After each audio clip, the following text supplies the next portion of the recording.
A few moments later. Benar. Ditambah dengan motivasi yang diberikan oleh Bapak Tiswanto. Ya, sukses itu memang pilihan Bapak Ibu. Menurut Bapak Ibu sukses pilihan bukan? Pilihan. Ada pepatah bilang hidup itu adalah pilihan. Mau A, oke. Mau B, oke. Mau C, oke. Tapi menurut saya Bapak Ibu semua, kesuksesan itu bukan pilihan. Ya, tidak ada pilihan dalam berkata sukses. Kalau pilihan sukses, ada pilihan ya. Kalau sukses itu ada pilihan. Sukses dan tidak sukses. Tapi kenapa di luar sana banyak orang yang nggak sukses? Banyak orang yang tidak mau bergabung. Betul kan? Betul. Kalau memang tidak ada pilihan, kenapa Bapak Ibu milih tidak sukses? Kenapa Bapak Ibu milih menolak? Bukan memilih sukses. Ya.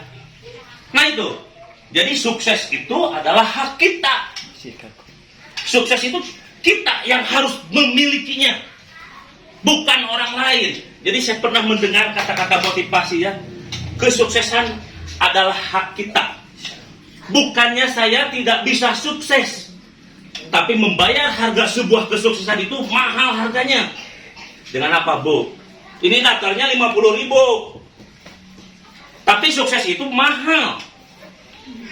Ya, sukses itu mahal. Kenapa mahal Bu? Karena banyak orang yang menolaknya.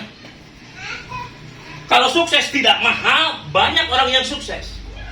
Di sini sukses itu mahal. Mahal itu bukan dibeli oleh uang Bapak Ibu, tapi dengan keputusan. Keputusan apa? Keputusan untuk Sukses. keputusan. Kalau saya tanya kepada Bapak Ibu semua, mungkin yang hadir di sini kalau saya tanya semuanya, mau nggak sukses Bapak Ibu semua? Mau semua. Orang di luar sana kalau saya kasih pilihan mau sukses atau tidak sukses, pasti mau sukses. Tapi intinya mau nggak mengerjakannya? Karena mungkin Bapak Ibu datang ke sini tidak ujuk-ujuk, bukan hanya kebetulan. Dan sukses juga bukan hanya kebetulan Bapak Ibu semua. Tidak ada orang di luar sana lahir ke dunia ini sukses. Ya sukses dalam kehidupannya, tapi belum tentu sukses dalam income-nya. Karena dalam kehidupan kita harus sehat. Ibadah pun harus sehat. Sehat itu dihasilkan dari makanan. Dan makanan itu dihasilkan untuk hasil dibeli.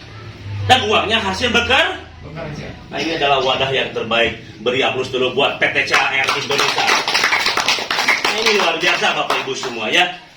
Saya sampai merinding tadi ketika asal mantan dari seorang telur asin bisa meraih sekarang per bulannya saja dengan isinya 70 sampai 80 juta. Kira-kira menurut Bapak Ibu 70-80 juta cukup nggak Bu?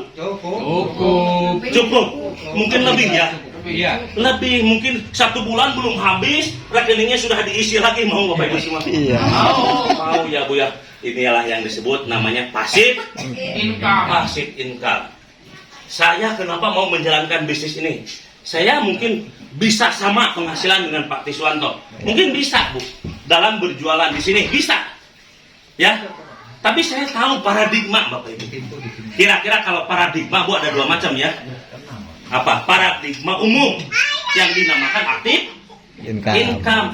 Nah, saya itu ada di posisi paradigma umum. Tukang dagang Ibu, tukang jualan. Nah, yang tukang jualan Bu di sini. Ada tukang jualan ya Bu ya. Ibu kalau nggak jualan Ibu dapat penghasilan nggak Bu? Tidak ya Bu ya. Mungkin uang yang disaku juga habis ya Bu ya. Buat jajan anak, buat beli ini, buat beli itu. Karena apa? Karena nggak jualan Bu. Ada yang pegawai pabrik di sini? Ada, mantap. Pegawai pabrik. Kira-kira kalau nggak bekerja dapat gaji nggak Bu? Tidak Bu. Mungkin 1 hari 2 hari dia libur, dipotong nggak? Dipotong. Ya. Oh saya kuat ya kerja di pabrik. Ibu kuat, kadang-kadang perusahaannya yang nggak kuat. Kalau perusahaannya kuat, kitanya kuat, kita dibatasi dengan usia. Suatu saat Bapak Ibu pasti akan berhenti dari pekerjaan itu. Ya. Nah di sini di CAR mengajarkan bagaimana kita pensiun dengan sistem yang benar. Seperti Pak Tiswanto, jalan-jalan, dia tanpa kesini pun hasil nggak Pak? Hasil per bulannya. Nah ini banyak di luar sana. Saya bukan menjelekan TNI, bukan menjelekan pegawai negeri, ya. Berlomba-lomba menjadi pegawai negeri, betul? Sampai nyocok berapa juta, berapa ratus juta. Apa? Mencari pensiun. Mungkin Pak Yat ada pensiunan nggak? Ada. Ada pensiun, Pak Yat pernah punya pensiun. Seharusnya kalau orang yang sudah pensiun itu diam di rumah, menikmati pensiunnya, hari tua. Tapi kebanyakan di luar sana, dari TNI dia ngelamar, jadi guru-guru pegawai negeri setelah pensiun buka war, itu membuka lahan kerja baru, Bapak Ibu semua. Bukan pensiun. Nah, di sini mengajarkan bagaimana cara pensiun dengan sistem yang benar. Mau Bapak Ibu hari tuanya Ibu ibadah tenang, uang banyak Bu, mau ya? Mau pasti saya juga mau Bu. Kenapa saya pedagang bakso? Saya tanya ini ada istri saya, penghasilan saya sehari tidak kalau dipakai makan saya tidak cukup.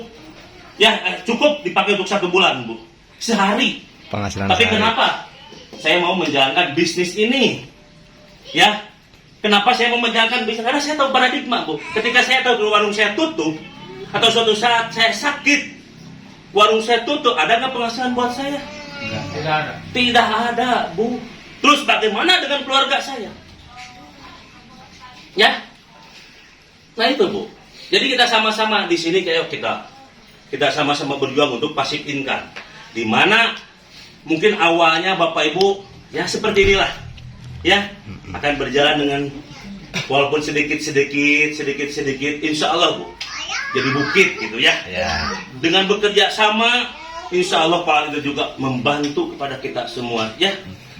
Jadi di sini saya berharap, ayo wadahnya sudah ada, leadernya sudah siap membantu, tinggal kitanya Bu. Ya, ada 2 fungsi. Mungkin Pak Tiswanto di sini sebagai leader, Bu Desi sebagai leader, Bu Ani sebagai leader. Itu semua ada fungsinya Bapak Ibu. Bapak Ibu jangan takut ketika Bapak Ibu semua bergabung dalam bisnis ini. Bapak Ibu jangan takut. Nanti kalau saya gabung gimana nih? Ya. Jadi upline di sini, leader di sini sudah tahu. Fungsinya sebagai seorang upline itu mensolusikan keluh kesah seorang mitranya apabila susah. Tinggal kasih kepada leadernya. Ya, jangan ibu susah diem sendiri. Ya, susah Bu. Kalau Pak Wawan, Pak Tiswanto ini gimana saya? Saya menjalankan bisnis, saya belum mengerti nih. Banyak orang yang menolak. Oh, nanti kata Pak Tiswanto, kamu harus begini. Kita jalankan. Dan fungsi seorang downline, fungsi seorang mitra itu adalah manut mentor. Menurut apa yang leader katakan, insya Allah. Ya, kalau Bapak Ibu semua manut mentor, mengerjakan apa yang diperintahkan oleh leader, pasti jalannya akan mulus Bu. Ya, jalannya akan mulus Bu. Hati-hati Bu. Kesuksesan yang sejati itu adalah orang yang mampu menyukseskan Bapak Ibu semua. Khususnya yang hadir di sini dulu ya. Sukses yang sejati adalah orang yang mampu menyukseskan mitra-mitranya Bapak Ibu semua. Ya, Pak Tiswanto enak gak? Punya uang banyak, penghasilan gede, mobil mewah, rumah mewah, mitra-mitranya nggak ada yang sukses. Nggak enak Pak Tiswanto. Tapi akan lebih bahagia ketika mitra-mitranya lebih sukses. Jadi di sini Bapak Ibu tinggal bagaimana? Ibu, Bapak Ibu semua di sini menjalankannya. Ya. Kebanyakan orang di sini Bu, barang berkata, banyak datang ke saya. Ini mah sudah nasib saya. Ini mah udah takdir saya. Minggu kemarin saya membahas. Nasib itu Allah tidak akan pernah merubah nasib seseorang. Ya. Ini mah takdir. Emang Bapak Ibu semua tahu takdir? Yang jelas ditulis dalam Al-Quran, takdir yang nyata itulah mati. Ya. Mati. Hanya meninggal. Itu. Jadi di sini nasib. Dan siapa yang orang yang akan merubah nasib kita? Bu, siapa tahu orang yang akan merubah nasib kita? Tahu. Ya? Ibu sendiri, Bu. Semua yang hari di sini yang akan merubah nasib Bapak Ibu di sini adalah Bapak Ibu semua. Ya. Jadi jadikan ini adalah wadah yang terbaik. Apalagi buktinya sudah ada. Semuanya sudah ada di sini. Dengan penghasilan yang sangat luar biasa. Potensi yang sangat luar biasa. Jadi mau apa lagi yang Bapak Ibu pikirkan?